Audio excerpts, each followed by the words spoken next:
The same story, new chapter. Tunapokutanisha mawazo ya watu, tunapoangalia yale yanayowakumba wao, kwani sisi hatujui ila ulimwengu wao unazungumza kitofauti. Najua wewe ni shujaa, najua wewe ni mpambanaji unayetaka vitu vya kutofauti kwenye jamii yako. Yapo yanayokufanya ufikirie sana zaidi na vile ambavyo ulivyo. Hii leo kwenye new story, the same chapter, wewe ni shujaa wetu.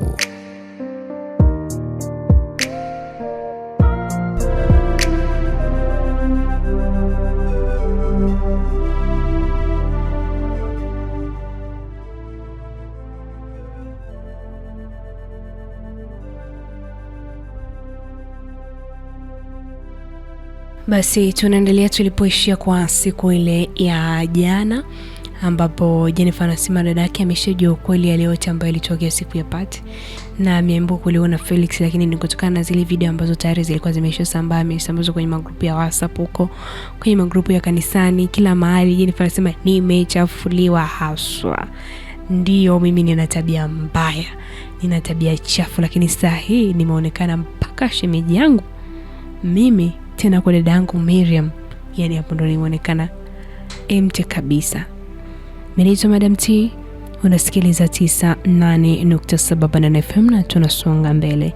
Jina anasema baada ya yote, na mimi nikiwa nawaza dada yangu atakuwa ameenda wapi, nini ambacho kitoko kimetokea. Yani mamangu akija nitamwambia nini, nitamtazamaje?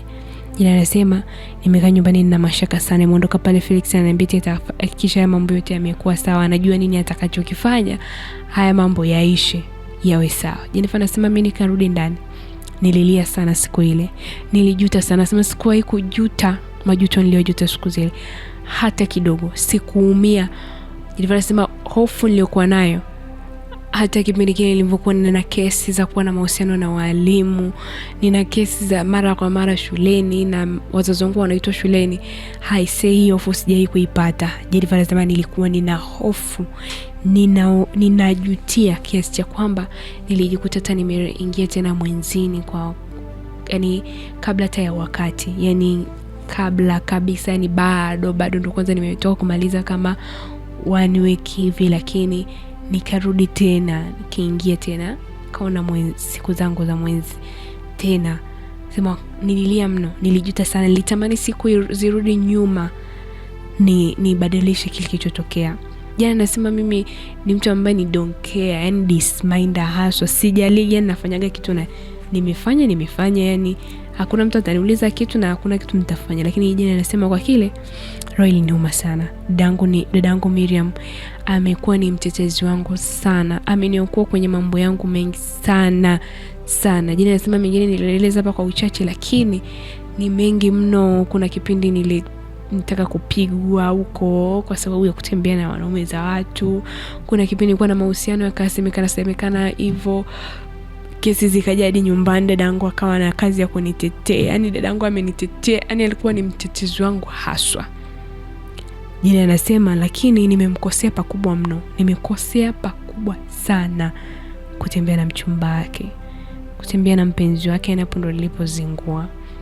Jina anasema wakati ile siku asema mamangu aliwahi kurudi kazini, aliwahi kurudi, na Jennifer anasema aliingia ndani kwa hasira, nikiwa namsikia kabisa anaita wewe kicha, yani sijui nimetokana wapi na wewe, sijui kama wewe ni mtoto wangu nilibadilishwa hospitalini, sidhani kama mimi nilikubeba tumboni kwangu kwa miezi 9 nikakuzaa nikakulia mpaka ukafika hapo, na hisi nilibadilishwa mtoto hospitalini mimi, wewe huwezi kuwa mwanangu, huwezi kuwa. Jennifer anasema ni maneno ambayo mamangu alikuwa anaongea, nilikuwa ndo ananifanya nazidi kulia kama kichaa. Akaniambia siwezi nikazaa binti kama wewe, binti mwenye tabia za ovyo, sijui umezitoa wapi hizo tabia, sijui wewe ni msichana wa design gani, na sijui ilikuwaje mpaka unaonekana kwenye mavideo ya ajabu huko. Yani Jennifer, wewe hivi wewe binti una shida? Mama wangu aliongea, akaniambia ni bora hata angenibadilisha tena gunia la mchele ali ashibe kuliko kuwa na mimi ambaye sina faida na yeye zaidi, ninamwaibisha kila siku, nina tabia za ajabu, kila siku nazungumziwa mimi, sio mtaani, sio kanisani, kila mahali ni mimi. Kama wananiambia eti mamangu mimi ananiambia bora angenibadilisha na gunia la mchele ali ashibe kuliko wawe na mtoto mwenye tabia za ajabu kama mimi. Seriously, nimemkosea sawa, lakini kweli ni maneno makali kama hivyo mamangu ananiambia. Jitakata kuniuliza, haitaka kusikia kitu kutoka kwangu. Jennifer anasema mamangu akaanza kugonga mlango wa chumbani kwangu. Sasa nifungue, mimi nimefunga kwa ufunguo kwa ndani. Anagonga, ananitukana. Jennifer anasema anatukana, "Embe wewe mbona fungua mlango? Yaani nitakuja yaani sijui ni binti wa design gani." Jennifer anasema aligonga ule mlango, aligonga. Akaniambia kama mimi ni mama yako kweli utafungua huo mlango. Nakwambia nitauvunja, si wa kwangu, nitauvunja. Hivyo anasema kati alivyokuwa anagonga pale kwa nguvu, nikasema ngoja nifungue. Nimelia. Ananiambia unalia nini? Unalia unafiki. Binti una roho za kikahaba, una roho za kimalaya. Una shida gani wewe mtoto? Nimeshazungumza na wewe, ninakuombea, nina hadi nafunga kwa ajili yako. Hubadiliki. Ni tabia gani hizi unazo? Unalia unafiki. Unalia umesingiziwa, sio wewe yule. Nimefanya kila namna. Jennifer, naongea na wewe mara ngapi? Nazungumza mpaka nimetumia na mamako mdogo azungumze na wewe, wifi yako azungumze na wewe, dada yako Miriam azungumze na wewe. Hubadiliki. Unataka ubebe na mbeleko. Hubadiliki. Wewe ni wa kila siku ni kufanya mambo hayo tu. Sasa leo unasambaa huko kwenye mitandao mpaka kwenye grupu la kanisani. Wewe umo. Binti wewe mrembo kuliko mabinti wote mtaa huu, wende utishio mpaka huyo ambaye unajua kabisa ni shemeji yako unafanya na vitu vya ajabu. Nikasema nikamwambia mama, naomba unisikilize. Haiko hivyo kama unavyokambia, ipo hivyo. Ipo vipi? Yaani kwenye video ile unataka unieleze kingine kipi? Jennifer anasema kiukweli uhalisia kuhusiana na ile video, mimi sikuwa nafanya vile kwa ajili ya kuonesha kama eti nina mahusiano ya mapenzi yote na shemeji yangu. Hapana, nilikuwa namkomoa Violet. Jennifer anasema kini naelezaje? Hakuna nani anielewa. Jennifer anasema nikawa nataka kuendelea kumwambia mamangu. Jennifer anasema mamangu mara ya mwisho amenipiga mimi nilikuwa ni form 3. Lakini Jennifer anasema leo hii na ukubwa wangu hii mamangu alinipiga. Jennifer anasema mamangu alinipiga, alikuwa na hasira, akanipiga. Anasema alikuwa ananipiga mateke, ngumi, ananipiga makofi, ananifinya, ananingata. Hivyo anasema mpaka nina alama ambazo ninazo mpaka leo. Kipigo ambacho nilikipata kwa mamangu. Anasema sikuwahi kupigwa kipigo kama kile mpaka nikahisi kama kweli yule sio mamangu. Aliniambia uende alibadilishwa hospitali, nikasema ni labda kweli. Hivyo anasema alinipiga, nililia. Hakuna kunisaidia. Hakuna kuingia ndani, niko mimi na yeye. Dada Miriam ambaye huwa ananiokoa na ananiombea msamaha siku zote leo hayupo, nimemfanyia vitu vya ajabu. Yeye anasema mamangu alinipiga sana, lakini baada hapo aliniacha. Nikasikia anaongea na simu akimwambia kwamba Miriam ameenda kwa mamake, ambaye sasa ndo shangazi yangu mimi. Kaenda kwa mamake. Lakini ameondoka kwa sababu yangu mimi. Jennifer anasema nikawaza tena, babangu akija hata nifanya nini? Mamangu ndo kanifanya mboga kiasi hiki. Jennifer anasema nina maumivu kila mahali. Nimevimba, nimevulia damu. Jennifer anasema mimi sio mweusi, yani ninaonekana sasa nimepigwa, nimeng'atwa. Jennifer anasema nimepigwa kama nimefumaniwa, lakini nikipigwa nimechuchwa na mamangu. Nimepigwa haswa. Basi Jennifer anasema niko nalia uwezi amini eti Felix tena anaendelea kunipigia simu. Jennifer anasema nipokee ile simu. Ninakwikwi, yani ninalia. Ninakwikwi, nikamtukana, nikamwosha, nikamwambia sitaki kukuona kwenye maisha yangu. Ninaomba uniache. Mateso ambayo umenisababishia yanatosha. Yanatosha kabisa, yananitosha. Nimepigwa mimi, sitazamiki hapa nilipo kwa sababu yako. Dada yangu kaondoka nyumbani, ameenda kwa shangazi yangu, sijui ameenda kumwambia nini, sijui nitaonekanaje kwenye familia mimi. Kanisani nitanyoshwa kidole kila mtu mimi. Hivi ananiambia huyu mpuzi bado anaendelea kuniambia hata haya yote yataisha, anajua jinsi ya kuyazima haya. Yaani kiurahisi tu, hateseki kama mimi ninavyoteseka. Jennifer anasema nimekaa jioni, babangu akarudi. Sema mimi babangu ni mtu ambaye tunaelewana sana. Nampenda sana babangu na babangu ananipenda sana. Jennifer anasema siku ile babangu hakutaka hata kuongea na mimi kabisa. Jennifer anasema sikula mimi, sikunywa mimi, sikuoga mimi, sikufanya chochote. Nilibaki tu kule ndani nalia, kulala, kishtuka nalia tena hivyo. Babangu anasema namsikia anavyokuja, namsikia anavyoongea, anasema namsikia pia alivyoniulizia, na mamangu akaambia lipo huko ndani limelala. Nilajilizaliza tu bila sababu. Jennifer anasema hapo tu ndo kitu ambacho nimesikia hicho babangu ameniulizia. Jennifer anasema sasa namsikia babangu ananiulizia, nikajua babangu ananiita. Kaenda kumwambia nini, nitaweza kuongea nini, lakini hakuniita. Tasikia wanakula na kwenda kulala. Hakuna ambaye bembeleza kwenda kula, wala sema alikula kaenda kulala. Kesho yake asubuhi Jennifer anasema asubuhi tu kuamka babangu aondoke. Jennifer anasema cha ajabu, babangu siku ile kwenda kazini. Hakwenda kazini, alibaki nyumbani. Nikasema siwezi kubaki huko ndani siku nzima, lazima tu itafika wakati nitatoka nje. Jennifer anasema nikatoka nje, nikamsalimia, akaniitika tena vizuri tu, akaniambia kama anavyoniitikaga siku zote. Anasema akaniitika vizuri tu, akaniuliza jambo, nikamwambia si jambo. Akuniuliza kuhusiana na alama zinazoonekana wala nini, najua alijua kabisa mazangu kashanitembezea kichapo cha ukweli. Kwa hiyo na mimi nikaendelea na shughuli zangu, nikajifanya usafi pale kwa shida na nini.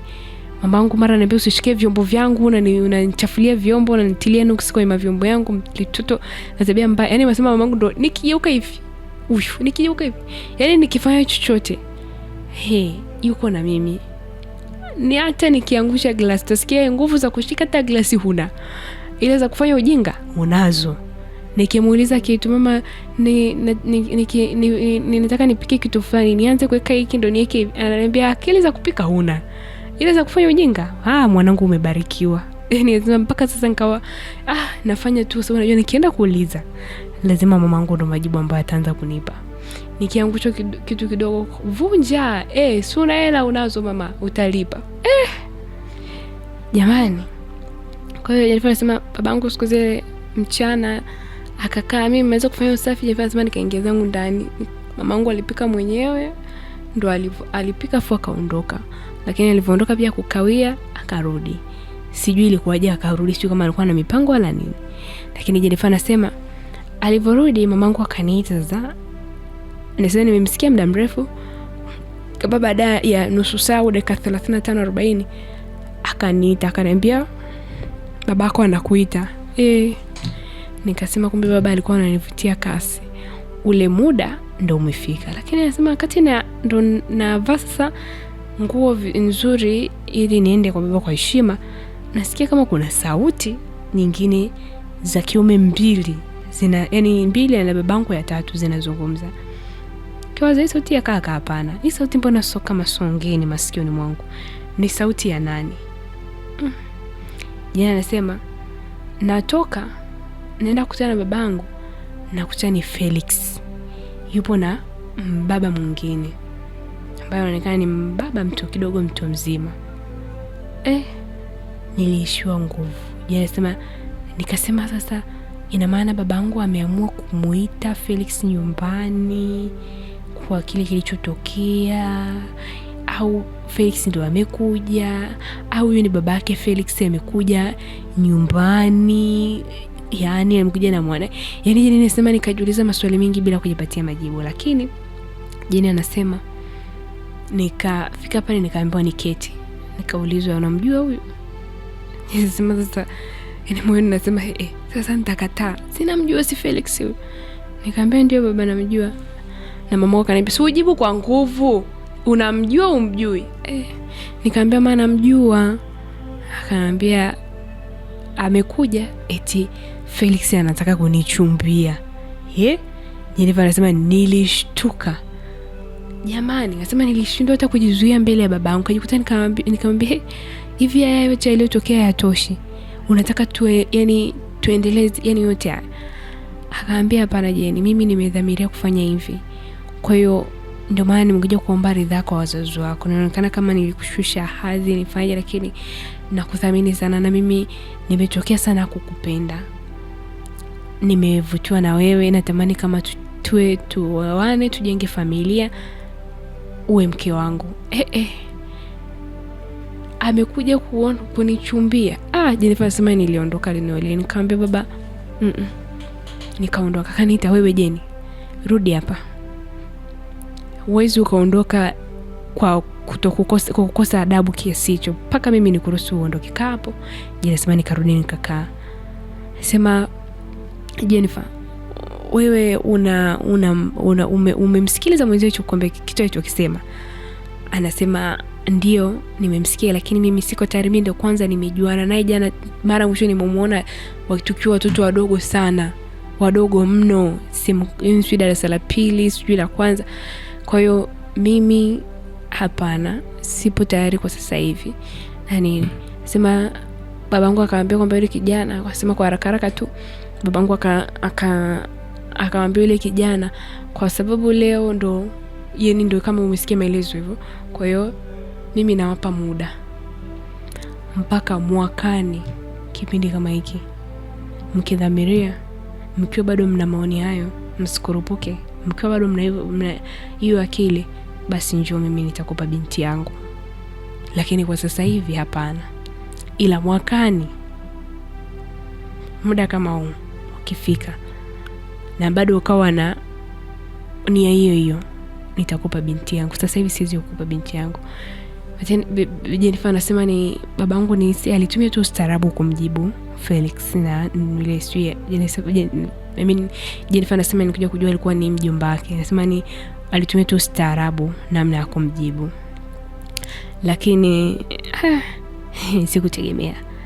Anasema wakati pale wanataka kushukuru kuondoka, mamangu akamuuliza, "Wewe kijana, unamjua vizuri binti yangu?" Akawa anasita kumjibu. Akaniuliza, akamwambia tena, "Nakuuliza, unamjua vizuri binti yangu?" Akamwambia, "Mama, mimi namjua kutokana na story za Miriam, lakini si binti mbaya." Akamwambia, "Sawa." Jennifer anasema wageni waliondoka kila kitu. Mamangu akaniambia, yani laiti kama huyu kaka angekuwa na kufahamu vizuri maisha, hawezi kuchukua maamuzi kama haya. Binti yangu wewe, ambaye kila siku wewe na kesi za wanaume, wewe na kesi za kugombana, wewe na kesi za nini, kaka wa watu alivyo mstaarabu vile, angekuwa nafahamu, anakujua vizuri, hawezi fanya hicho kitu."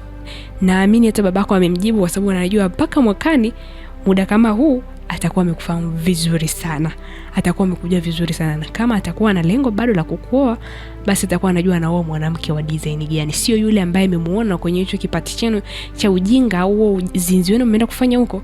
Hapana, atakuwa anakufahamu vizuri. Lazima mama zangu ananikata kinoma, yani hanikata. Lakini nikaja nikashangaa tena, imekuwaje Felix anakuja anaomba kunioa? Sema nikaja nikamtafuta kwenye simu, nikimwambia nini hicho umefanya? Akaniambia, "Jeni, ninavozungumza nimedhamiria. Mimi nimedhamiria sana kufanya hivi ninachotaka kukifanya. Nimetokea kukupenda. Sijawahi kukutana na mwanamke kama wewe. Ukweli ni kwamba nimeshafanya mambo mengi sana. Nishafanya upuuzi mwingi sana ambao hata Miriam haujui. Lakini nimevutiwa sana na wewe, ndio maana niliweza hata kumwambia Miriam ukweli. Yeye hajawahi atuje kufanya chochote. Mimi na yeye tumeishi kama marafiki tu." Na nasema kweli Felix aliwaambia kwamba aliwaambia zozongu pale kwamba yeye na Miriam kwamba wao ni marafiki, wameishi kama marafiki tu, hakuna chochote ambacho kimewahi kutokea kwao. Kwa hiyo wao ni kama marafiki tu. Jennifer anasema, "Lo, sawa, wameishi kama marafiki, lakini ilikuwa inajulikana kwamba ni wachumba, kwamba kuna siku moja utakuja kuoana." Nikamwambia, "Hivyo uliwaza kufanya hivyo?" Akaniambia, "Jeni, ili kufuta haya yote, ili usiendelee kunyoshwa kidole, ili kutoa uchafu wote huu, natakiwa kukuoa kwenye kanisa hilo ambalo nahisi watu ambao wanakusema vibaya wapo, utakunyoshia vidole, unawaofia watakuonaje. Hapo ndio nataka kukuoa." Ili huyo hata huyo Violet ambaye alituma hizo video na ninajua anataka kuwa na mahusiano sana na mimi, anahisi kama atakukomoa na atakuharibia dira, basi ajue kabisa na mimi ndo amenipoteza pia. Nikamwambia, "Unafanya hivyo kwa sababu hili limetokea au unafanya kwa sababu unanipenda? Akaniambia mimi nafanya kwa sababu nakupenda. Jennifer anasema nilivyo na akili za kibogas, nilivyo na empty set, na mimi ndo hata ule uchungu kaanza kupungua. Nikawaza kwamba nimekuwa mke wa Felix, ana magari, ana majumba, ana nini. Unaona sasa akili zangu. Jennifer anasema baada ya kukaa muda kuisha, mamangu akawa ananiuliza, akaniambia hivyo upo tayari upo tayari kuolewa? Nikaambia mama, kwa nini nisiwe tayari kuolewa tena na mwanaume kama Felix? Ana pesa, ni msomi, ana gari, ana nyumba, familia inajiweza. Akaniambia unaona sasa mwanangu, unaona akili zako wewe ni za kitoto, ni za kitoto. Huyo mwanaume angejua kwamba wewe ndo sababu yake ya kuolewa, kwamba wewe unaolewa kwa sababu hivyo vitu, unazena itakuwa wewe unaolewa kwa sababu yule mwanaume ana pesa, ana gari, ana nini, bado hiyo akili yako haijakomaa. Anasema hivyo ndivyo ambavyo ilikuwepo. Lakini pia anasema jitahidi na likizo ikaisha, nikawa natarajia kurudi chuoni sasa, lakini chuoni kule nataka kwenda kuanza upya, sitaki kuambia wazazi wangu. Kwa hiyo anasema nilifanya siri kama naenda kurudi kuanza chuo upya. Sikutaka kujaji chochote, na nilisubiri tu kwa hamu muda ufike niondoke pale mtaani, kuacha kunyoshwa vidole kusema Jennifer nilikuwa siendi kanisani, wala nilienda kanisani na subutu. Haya, nikikutana na Miriam huko mimi nitasema nini? Miriam tumeondoka hapa tujawasiliana wala nini, atuwasili. Tena mawasiliano yetu ndio yaliishia hapa. Itakuwaje? Nini ambacho kitaendelea? Jennifer atakuja kuolewa kweli na Felix? Akiolewa itakuwaje? Ndoa yao itakuwa ya amani? Wataishi kwa amani au Jennifer atapata mateso mengi kwenye ndoa yake? Tutafahamu. Mimi ni Madam T. Endelea kusikiliza 98.7 Banana FM.